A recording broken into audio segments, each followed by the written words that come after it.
Karnataka beet ನ್ಯೂಸ್ಗೆ ಸ್ವಾಗತ. ನಾನು ಜ್ಯೋತಿ. ಬಸ್ ಕಿಟಕಿಯಿಂದ ತಲೆ ಹೊರಗೆ ಹಾಕಿದ್ದಕ್ಕೆ ರುಂಡ ಕಟ್. ಕುಂದಗೋಳ ಬಳಿ ಘೋರ ಘಟನೆ. ವ್ಯಕ್ತಿಯೊಬ್ಬ ಬಸ್ ಕಿಟಕಿಯಿಂದ ತಲೆ ಹೊರಗೆ ಹಾಕಿದ್ದಾಗ ಹಿಂದೆಯಿಂದ ವೇಗವಾಗಿ ಬಂದ ಮರಳು ತುಂಬಿದ ಟಿಪ್ಪರ್ ಆ ವ್ಯಕ್ತಿಯ ರುಂಡವನ್ನು ಕತ್ತರಿಸಿದ ಘಟನೆ ಧಾರವಾಡ ಜಿಲ್ಲೆ ಹುಬ್ಬಳ್ಳಿ ತಾಲೂಕಿನ ಶೇರ್ವಾಡ ಗ್ರಾಮದ ಬಳಿ ನಡೆದಿದೆ. ಹುಬ್ಬಳ್ಳಿಯಿಂದ ಕುಂದಗೋಳ ಕಡೆಗೆ ಸಾಗುತ್ತಿದ್ದ ಬಸ್ನಲ್ಲಿ ಈ ಘಟನೆ ಸಂಭವಿಸಿದೆ. ವ್ಯಕ್ತಿಯೊಬ್ಬ ಕಿಟಕಿಯಿಂದ ತಲೆ ಹೊರಗೆ ಹಾಕಿ ಉಗುಳಲು ಯತ್ನಿಸುತ್ತಿದ್ದಾಗ ಹಿಂದಿನಿಂದ ಅತಿ ವೇಗವಾಗಿ ಬಂದ ಮರಳು ತುಂಬಿದ ಟಿಪ್ಪರ್ ಪಕ್ಕದಲ್ಲೇ ಹಾದು ಹೋಗಿದೆ. ಇನ್ನು ಈ ವೇಳೆ ಬಸ್ನ ಕಿಟಕಿಯಿಂದ ಹೊರಗಿದ್ದ ಆತನ ರುಂಡ ಕಟ್ ಆಗಿದೆ. ಮೃತದೇಹವು ಪ್ರಯಾಣಿಸುತ್ತಿದ್ದ ಬಸ್ನಲ್ಲೇ ಉಳಿದಿದ್ದರೆ ರುಂಡ ಡಿಕ್ಕಿ ಹೊಡೆದ ಇನ್ನೊಂದು ಟಿಪ್ಪರ್ನಲ್ಲಿ ಸಿಕ್ಕಿ ಹಾಕಿಕೊಂಡಿದೆ ಎಂದು ತಿಳಿದು ಬಂದಿದೆ. ಇನ್ನು ಈ ಘಟನೆ ಗಮನಿಸಿದ ಬಸ್ ಚಾಲಕರು ತಕ್ಷಣ ವಾಹನ ನಿಲ್ಲಿಸಿ ಸಂಬಂಧಪಟ್ಟ ಪೊಲೀಸರಿಗೆ ಮಾಹಿತಿ ನೀಡಿದ್ದಾರೆ.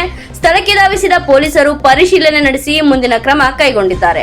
ವರದಿ ಮುನ್ನಾ ಗೌಡಗೇರಿ. ಕ್ಷಣ ಕ್ಷಣದ ಸುದ್ದಿಗಾಗಿ ನೋಡ್ತಾ ಇರಿ ಕರ್ನಾಟಕ ಬೀಟ್ ನ್ಯೂಸ್.